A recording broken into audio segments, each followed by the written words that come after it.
Hello and welcome to SAP Learning Academy and welcome to this tutorial. In this tutorial, I will be discuss about the features about the planning ADSOs. If you're working on SAP BPC or Embedded BPC or SAP BW Integrated Planning, you need to have a good understanding how and what kind of ADSOs that we're going to use. So I will be discussing in this tutorial about this planning options in the ADSOs that we have, and also the kind of use cases, means when we're going to use the InfoCube-like and when we're going to use the direct updates. So I'll be discussing the benefits and uses in detail in this tutorial. So as you can see in the right side of this screen that we have two options while creating the ADSO for planning.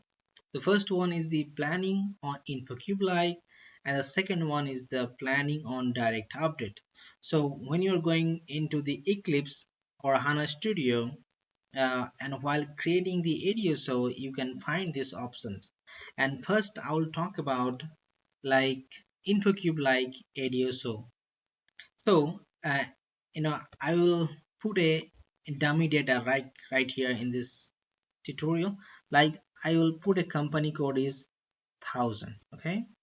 Yeah. Before that, let me tell you that you can also note down if you like to. InfoCube like ADSO, if you are creating, it will create two tables. One is the inbound table, and next one is the active table. And if you are creating the write update ADSO, it will create only active table. So in the case of in the case of InfoCube like ADSO, it will have two tables, inbound and active table. So let me create this dummy data, and you have a plan, suppose 500, and you have a material called maybe A, and you have a amount, suppose 5000. Okay. Now in this small example where you have a data like this, now if you are doing a planning on a workbook or any user front, any kind of analysis for office or BPC client, so anywhere, now if you just do the planning, suppose you want to change the data that you have 5000 to 5500. So when you type that, so in the case of InfoCube like ADSO, it will generate a new delta like new row 1500 your plant, and A is the material. You need to understand it very clearly, and it's very important, let me tell you that.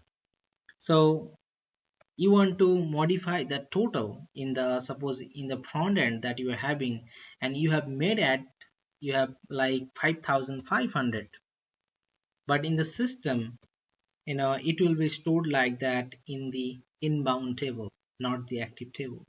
So in the inbound table, if you see this figure before activation, you can see there will be request number. Just let me write that.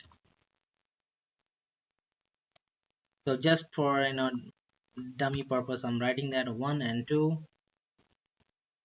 So in the first request, you had this data, and in the next, when you have actually generated a new row, you have changed the amount like this, and it will generate in another row. Okay. Suppose you want to change to 6000. Okay. Now, so it will generate one more row like this one, like it is created. So it will create first new request, and I'm talking about how the data is storing in the inbound table. So here everything will be same, and you will be added another 500. So if you add this total value, here it is 6000. So it will become 6000 only, but how the data is storing in the inbound table, that you can see. But once we activate the data, in the case of InfoCube like ADSO, if you want to activate the data, you need to switch the planning mode. As of now, you are on plan mode. Now you need to switch to the loading mode or load mode. So once you do that, then you can actually activate this all request. So once you activate the request, your request number will be out. As you might know, this is a normal feature of any ADSO or DSO, that once it is activated, your data will be compressed, your request number will be compressed. So then it will show as 6000 in the active table. So once you activate, that will be 6000. So that is the features of the InfoCube-like ADSO. Now let me move into the next part, direct update. Now let me just copy this part, this above all fields. And very important thing to notice that when we are actually defining, when we are defining the characteristics in the ADSOs, that your all fields, company code, plan, material, and amount should be in the key. So because it is a rule of planning ADSO that you need to have all fields in the key, all the characteristics should be as a key, because you are replacing the data.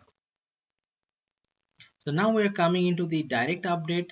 Suppose we have the same amount of data here also. Now you want to change in the front end. Front end, as I told, that you are using workbook or analysis for office or BPC client, wherever it is. Suppose you are changing into 6000, then your this key figure amount will be directly changed to 6000. So there will be no request, and in the case of direct update, there will be only one table, that is the active table. So there will be no request, just directly your key figures will be changed to 5000 to 6000. So whatever you change, if you change to 7000, so it will become 7000. So that is actually the internal features of this type of ADSOs, and why some cases why direct update is useful, because, or recommended to use, because in the case of direct update, you no need to store a lot of data, right? You just you are replacing the previous data. But in the case of InfoCube-like ADSO, here you need to have, you are storing more data. So in the case of SAP HANA, we should not store more data.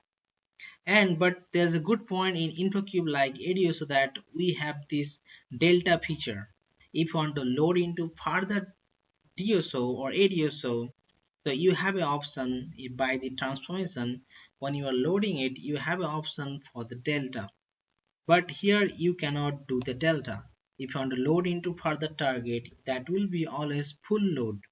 Means 7000 will be loaded again at the targets. But here in this case, you have the option to load by delta. That's very nice features. I believe you have understood. So let me just quickly summarize this tutorial, what we have just learned. So now we have talked about two types of planning ADSOs. One is the InfoCube-like and the other one is the direct update. So InfoCube-like is having two kinds of table, inbound table and active table. And in the case of direct update, we are having just one table, that is the active table. And an InfoCube-like ADSO should be used when you want to use the delta features. And for the case of direct update, it just directly updates your key figures. That's all about this tutorial. I hope you have liked and understood. If you have liked the tutorial, you can like it by clicking the like button just below the video.